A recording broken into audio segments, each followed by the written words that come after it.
Diciamo che un esordio così con una squadra di questo livello è un po' difficile da affrontare, avete retto bene soprattutto i primi 25 minuti, poi cosa è mancato? Sì, sicuramente loro hanno meritato la vittoria, a noi ci mancavano 3-4 ragazzi fondamentali per noi soprattutto davanti.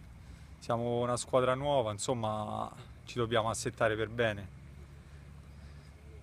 Ti riferisci soprattutto all'assenza di Quattrocchi?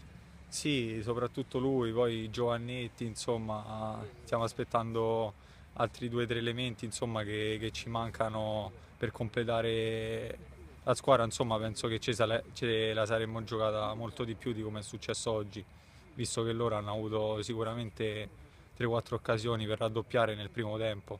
Noi non abbiamo quasi mai tirato in porta, però credo che con la squadra al completo ce la saremmo giocata molto di più. Senti, siete una squadra neopromossa, cosa vi aspettate da questa nuova esperienza qui in Serie A? Ma noi ragioniamo partita per partita, sicuramente è vero che siamo una neopromossa, però siamo venuti qui non insomma per fare, come diciamo, come dire, per fare là una comparsa, insomma, puntiamo a salvarci quello sicuramente. Poi come ho detto partita per partita vedremo dove potremmo arrivare. Grazie.